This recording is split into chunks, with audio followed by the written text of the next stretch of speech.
عليكم ورحمة الله تعالى وبركاته. الحمد لله رب العالمين والعاقبة للمتقين والصلاة والسلام على خاتم النبيين وعلى آله وأصحابه أجمعين أما بعد. உலகை படைத்து பரிபாலித்து கொண்டிருக்கக்கூடிய ரச்சன் அல்லாஹ்விற்கு எல்லா புகழும். மேலும் மக்கத்துக்கும் மன்மஜத்து சீமான் பெருமானா ஸல்லல்லாஹு அலைஹி வஸல்லம் அவர்கள் மீதும் அவர்களை சற்றும் பிசகாது பின்பற்றிய உத்தம சத்திய சஹாபாக்கள், தாபியீன்கள், தபா தாபியீன்கள், நாதாக்கள், அக்தாப்கள், வலிமார்கள், நாம் மற்றும் நம்மை சார்ந்த அனைவர்கள் மீதும் அல்லாஹ்வுடைய சாந்தியும் சமாதானமும் என்றென்றும் குன்றாமல் என்று நிலவட்டுமாக. அல்ஹம்துலில்லாஹ். உணரப்படாத தீமைகள் என்ற அடிப்படையில் பல்வேறு விஷயங்களை நாம் பேசிக்கொண்டு வந்தோம். அதனுடைய அடிப்படையில் இன்று நாம் பார்க்க இருப்பது கோபம்.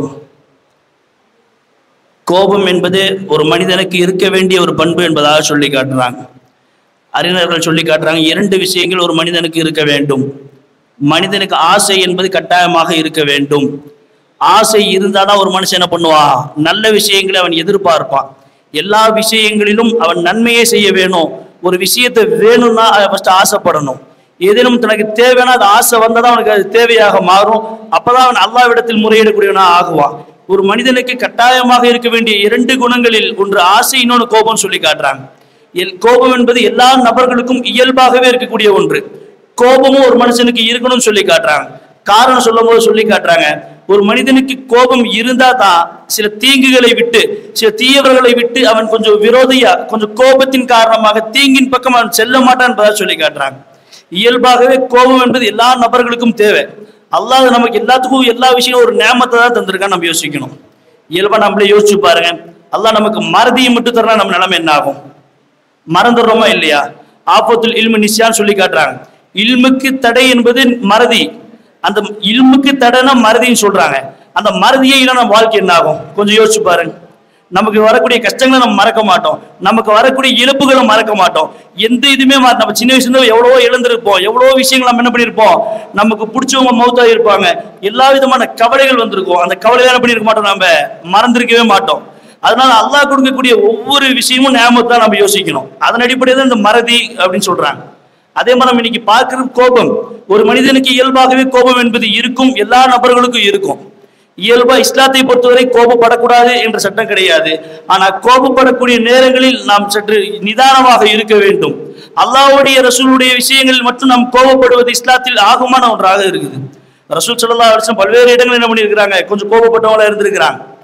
இந்த கோபம் வரும்போது நம்ம கோபத்தை கண்ட்ரோல் பண்றதா வீரன் என்பதாக சொல்லி காட்டுவாங்க. ரசூல் ஸல்லல்லாஹு அலைஹி வஸல்லம் அதிலே சொல்லும்போது என்ன பண்ணுவாங்க, எவன் ஒருவன் தன் கோபப்படக்கூடிய நேரத்தில் அந்த கோபத்தை கண்ட்ரோல் பண்றானோ அவன்தான் உண்மையான வீரன் என்பதாக சொல்லி காட்டுவாங்க. அல்லாஹ் சொர்க்கவாசியை பத்தி குர்ஆன்ல சொல்லும்போது இப்படிதான் சொல்லி காட்டுறான், அல்லதீன யுன்ஃபிகுன ஃபி ஸர்ராயி வல்லராயி வல் காலிமீனல் கைல். அல்லாஹ் சொர்க்கவாசியோட தன்மையை பத்தி ஒரு 3 விஷயத்தை சொல்லிட்டு வரா. அவங்க மறைவிலையும் வெளிச்சத்தை என்ன பண்ணுவாங்க, செலவு செய்யக்கூடியவர்களாக இருப்பாங்க. அடுத்த விஷயமா அல்லாஹ் சொல்லக்கூடியது, அவர்கள் கோபத்தை கண்ட்ரோல் பண்ணக்கூடியவரா, கோபத்தை கட்டுப்படுத்தக்கூடிய ஒரு நபர்களாக என்ன பண்ணுவாங்க, இருப்பாங்க என்பதாக அல்லாஹ் சொர்க்கவாசியை பத்தி சொல்லும்போது சொல்லி காட்டுறான். அல்லாஹ் எந்த இடத்துல பண்ணல, கோபப்பட வேண்டாம் என்பதாக சொல்லல. சொர்க்கவாசியோட நிலைமை பத்தி என்ன பண்றான் அல்லாஹ் சொல்லும் போது, கோபத்தை அவங்க என்ன பண்ணுவாங்க, கண்ட்ரோல் பண்ணக்கூடியவராக இருப்பாங்க என்பதாக சொல்லி காட்டுறாங்க. இயல்பா என்ன பண்றது, கோபம் என்பது ஒரு நபருக்கு இருக்கக்கூடியது. ரசூல் ஸல்லல்லாஹு அலைஹி வஸல்லம் பண்ணியிருக்காங்க, சில இடங்களில் கோபப்பட்டிருக்கிறாங்க. ரசூல் ஸல்லல்லாஹு என்ன பண்றாங்க, ஆயிஷா நாயுடைய வீட்டுக்கு நுழையிறாங்க. ஆயிஷா நாயுடைய வீட்டுக்கு நுழையும் போது திரையில என்ன பண்ணிருக்குது, அந்த வாசலுக்கு போடக்கூடிய அந்த திரையில ஒரு உருவப்படம் இருந்துச்சு. அதை கண்டு ரசூல் ஸல்லல்லாஹு அலைஹி வஸல்லம் முகம் என்ன பண்ணுச்சு, சிவந்தது என்பதாக என்ன பண்ணுது, ரசூல் ஸல்லல்லாஹு அலைஹி வஸல்லம் அல்லாஹ்வுடைய விஷயத்தில் பல்வேறு இடங்களில் என்ன பண்ணிருக்காங்க, கோபப்பட்டிருக்காங்க. நம்மளாம் தெரிஞ்ச ஹதீஸ் தான். ரசூலுல்லாஹ் தொழுகை நிக்கும்போது என்ன பண்ணுவாங்க, ஒரு நபர் இதுல கிப்லா முன்னோக்கி என்ன பண்ணுவார், எச்சி துப்புவார். அந்த நபர் அதை கண்டு என்ன பண்ணுவாங்க, ரசூல் ஸல்லல்லாஹு அலைஹி வஸல்லம் அவங்களுடைய கண்ணம் எல்லாம் அப்படி ஒரு செவக்கிரமா ரசூல் என்ன பண்ணுவாங்க, கோபப்படுவாங்க என்பதாக ஹதீஸில் வருது.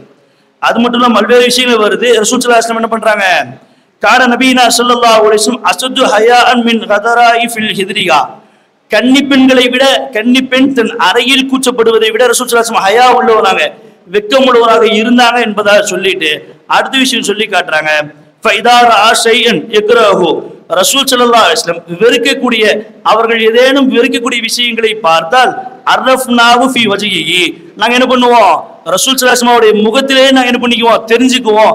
ரசூல் ஸல்லல்லாஹு அலைஹி வஸல்லம் கோபமா தான் என்ன பண்ணிடுவோம், அவருடைய முகத்திலே நாங்கள் தெரிந்து கொள்வோம் என்பதாக சொல்லி காட்டுறாங்க. இந்த மாதிரி ரசூல் ஸல்லல்லாஹு அலைஹி வஸல்லம் என்ன பண்ணிருக்காங்க, கோபப்படுக்குள்ள இருந்திருக்கிறாங்க. கோபம் வருவது மட்டும் இல்லாம அதை நம்ம என்ன பண்ணணும், தெளிவான முறையில் நாம் கண்ட்ரோல் பண்றதுதான் வெற்றி என்பதாக சொல்லி காட்டுறாங்க. முஞ்சியா கோபப்படக்கூடிய நபரை பத்தி என்ன பண்றாங்க, யார் வெற்றியாளர் சொல்லும் போது சொல்லி காட்டுறாங்க, எவனொருவன் கோபத்தில் என்ன பண்ணணும், நீதமாக நடந்து கொள்ள வேண்டும். ஒரு நபர் மீது கோபமா இருந்தாலும் சரி, பிரியமாக இருந்தாலும் சரி, இரண்டு நிலைமையிலையும் கோபமா இருக்கும் போதும் சரி, அவன் மீது பிரியமாக இருந்தாலும் சரி, இரண்டு நிலையிலும் நாம் நீதவான்களாக இருக்க வேண்டும் என்பதாக சொல்லி காட்டுறாங்க. இந்த இடத்தில் கோபப்படும் போது என்ன பண்ணணும், நீதமாக நடந்து கொள்ள வேண்டும் என்பதாக ரசூல் ஸல்லல்லாஹு அலைஹி வஸல்லம் சொல்லி காட்டுறாங்க. இயல்பா கோபம் வந்தா அதை அணைப்பதுக்கு என்ன பண்றாங்க, ரசூலுல்லாஹ் சில விஷயங்களை சில ஹதீஸ்களை வழிகாட்டல் நமக்கு சொல்றாங்க. கோபம் வந்தா என்ன பண்ணணும், நம்ம ஃபர்ஸ்ட் அவுது பிஸ்மில்லா என்ன பண்ணணும், ஓதணும் என்பதாக ரசூலுல்லாஹ் சொல்லி காட்டுறாங்க. அது மட்டும் இல்லாம அடுத்து என்ன பண்றாங்க, சில நேரங்களில் ரசூல் ஸல்லல்லாஹு அலைஹி வஸல்லம் அவங்க ஒரு சஹாபி வந்து கேட்கிறாங்க, அன் அபீ ஹுரைரா ரலியல்லாஹு அன்ஹு அன்ன ரஜுலன், ஒரு நபர் வந்து என்ன பண்றாங்க, ரசூலுல்லாஹ் வந்து கேட்கிறாங்க, அவுசினி யா ரசூலுல்லாஹ், எனக்கு என்ன பண்ணுங்க நீங்க வசியத் செய்யுங்க என்று சொல்லும் போது ரசூல் ஸல்லல்லாஹு அலைஹி வஸல்லம் சொல்றாங்க, லா தக்லிப், நீங்க என்ன பண்ணாதீங்க, கோபப்படாதீங்க என்பதாக என்ன பண்றாங்க, ரசூலுல்லாஹ் சொல்லி காட்டுறாங்க. அல்லாஹ்வுடைய விஷயத்தை அல்லாம பிற நபர்கள் மீதோ சில விஷயங்களை கண்டு அல்லாஹ்வுடைய விஷயம் அல்லாமல் ரசூலுக்காக அல்லாமல் நாம் கோபப்படுவது இஸ்லாத்தில் தடை செய்யப்பட்டுள்ளதா இருக்குது. அதன் காரணமாக தான் இந்த பல்வேறு பிளவுகள் நமக்கு மத்தியில, குடும்ப பிரச்சனைகள் அதன் காரணமாகத்தான்.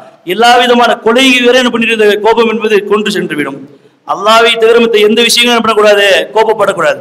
அதனால ரசூல் என்ன பண்ணாங்க, 7 வயசு வந்தா என்ன பண்ணுங்க, உங்க பிள்ளைகளை தொழுகைக்கு ஏவுங்க, 10 வயசு வந்தா கோபப்பட்டு அடிங்க. என்ன பண்ண, அடிப்பதற்கு என்ன பண்ற ரசூலுல்லாஹ், மார்க்க விஷயத்தில் கோபப்படுவது கூடுமே தவிர மற்ற எந்த விஷயத்தையும் என்ன பண்ணக்கூடாது, கோபப்படக்கூடாது என்பதாக சொல்லி காட்டுறாங்க. இன்னொரு நபர் வந்து என்ன பண்றாங்க, யார் ரசூலுல்லாஹ், நான் சொர்க்கம் செல்வதற்கு ஏதேனும் வழி சொல்லுங்க யார் ரசூலுல்லாஹ் கேட்கிறாங்க. யார் ரசூலுல்லாஹ், துல்லனி அலா அமலின் யுதுகில்னில் ஜன்னா, எனக்கு ஒரு விஷயத்தை அறிவிங்க, நான் என்ன பண்ணணும், அதை கொண்டு நான் சொர்க்கம் செல்ல வேண்டும் என்று சொல்லும் போது கால ரசூலுல்லாஹ் சொல்லி காட்டுறாங்க, லா தக்லிப் வலக்கல் ஜன்னா, நீங்க என்ன பண்ணாதீங்க, கோபப்படாதீங்க, உங்களுக்கு என்ன பண்ணிடும், சொர்க்கம் கிடைத்துவிடும் என்பதாக ரசூல் ஸல்லல்லாஹு அலைஹி வஸல்லம் சொல்லி காட்டுறாங்க. இந்த அளவுக்கு கோபப்பட என்ன பண்ணணும், நம்ம இயல்பாகவே தவிர்த்து கொள்ள வேண்டும். கோபப்படும் என்ன பண்ணணும், நம்ம ஃபர்ஸ்ட் அவுது சொல்ல வேண்டும் என்று சொல்லி காட்டணும். அடுத்து இரண்டாவது முறை சொல்லி என்ன சொல்றாங்கன்னா, ரசூல் என்ன பண்றாங்க, கொஞ்சம் அமைதியா இருந்துடும். கோபப்படும் என்ன பண்ணிடணும், இயல்பாகவே சொல்லுவாங்க. சந்தோஷமா இருக்கும்போது என்ன பண்ணக்கூடாது, நம்ம வாக்கி கொடுக்க கூடாது. கோபமா இருக்கும்போது என்ன பண்ணக்கூடாது, நம்ம ஏதேனும் வாக்கோ ஏதோ என்ன பண்ணக்கூடாது, சொல்லக்கூடாது. கொஞ்சம் என்ன பண்ணணும், நிதானமாக. நம்ம கோபப்படுவோம், நம்ம டெம்பரேச்சர் என்ன பண்ணும், நம்ம பிளட் பிரஷர் என்ன பண்ணும், கொஞ்சம் வேகமா இருக்கும். எனவே அதை கண்ட்ரோல் பண்ற விதமா நம்ம என்ன பண்ணணும், கொஞ்ச நேரம் அமைதியா இருக்கணும். அதான் ரசூல் ஸல்லல்லாஹு அலைஹி வஸல்லம் சொல்லி காட்டுறாங்க, இதா கலப அகதுக்கும் ஃபல் யஸ்குத், உங்கள் ஏதேனும் என்ன பண்ணா, யாராலும் கோபப்பட்டீங்கன்னா ஃபல் யஸ்குத், என்ன பண்ணுங்க, கொஞ்ச நேரம் அப்படி ரிலாக்ஸா அமைதியா உட்காருங்க என்பதாக ரசூல் என்ன பண்றாங்க, சொல்லி காட்டுறாங்க. அடுத்தபடி இன்னொரு விஷயம் என்ன சொல்றாங்கன்னா, நீங்க எந்த நிலையில இருக்கீங்களோ அந்த நிலையை விட்டு என்ன பண்ணுங்க, நீங்க கொஞ்சம் மாறி உட்காருங்க.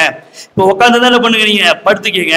எதை நின்றுந்தீங்கன்னா பண்ணுங்க, நீங்க உட்காருங்க என்பதாக பண்றாங்க ரசூலுல்லாஹ் ஸல்லல்லாஹு அலைஹி வஸல்லம் சொல்லி காட்டுறாங்க. இதா கலப அகதுக்கும் வஹுவ காயிமுன், யாரேனும் ஒருவர் நீங்க நின்ற நிலையில் கோபப்பட்டீங்கன்னா ஃபல் யஜ்லிஸ், நீங்க என்ன பண்ணுங்க, உடனே அமர்ந்துக்கீங்க. ஃபஇன் தஹப அன்ஹு அல் கலப், என்ன பண்ணிரும், உங்களுக்கு உடனே அந்த கோபம் நீங்கி விடும் என்பதாக சொல்றாங்க. வ இல்லா ஃபல் யல்தஜி, இப்போ நீங்க உட்கார்ந்த பிறகு என்ன பண்ண, உங்களுக்கு கோபம் போடலாம், அப்படி ரிலாக்ஸ் என்ன பண்ணி நீங்க கொஞ்சம் ஒருங்கிணைச்சு படுத்துருங்க என்பதாக என்ன பண்றாங்க ரசூல் ஸல்லல்லாஹு அலைஹி வஸல்லம் சொல்லி காட்டுறாங்க. இந்த மாதிரி என்ன பண்றாங்க, எல்லா நிலைகளும் நம்ம கோபப்படாம வாழணும் என்பதாக சொல்லி காட்டுறாங்க. அது மட்டும் இல்லாம கோபம் வந்தா என்ன பண்ணணும் என்பதாக சொல்லி காட்டுறாங்க.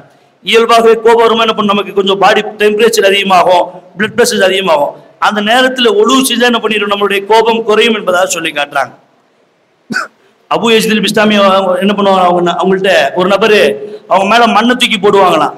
அவங்க எந்தவித கோபமுமே என்ன பண்ணுவாங்களாம், அவங்க சீடர்லாம் கேட்பாங்களாம், உங்க மேல என்ன பண்றாங்க, மண்ணை தூக்கி போடுறாங்களே, உங்களுக்கு கோபம் வரலையான்னு கேட்டதுக்கு அவங்க சொல்லி காட்டுவாங்களாம், என் மேல மண்ணை போடுறது நான் தகுதி இல்லாதவன், என் மேல நெருப்பு கங்குகளை போடணும், அதற்குத்தான் நான் தகுதியான என்பதாக தன்னை தாழ்த்தி எல்லா இடமே என்ன பண்ணியிருக்கிறாங்க, அவங்களாம் கோபத்தை கண்ட்ரோல் பண்ணி கோபம் இல்லாம வாழ்ந்திருக்காங்க. அத்தகைய வாழ்க்கையை அல்லாஹ் நம் அனைவருக்கும் தந்தல் புரிவானாக. வ ஆகிரு தாவானா அல்ஹம்துலில்லாஹி ரப்பில் ஆலமீன். அஸ்ஸலாமு அலைக்கும் வரஹ்மத்துல்லாஹி தஆலா வபரகாத்துஹு.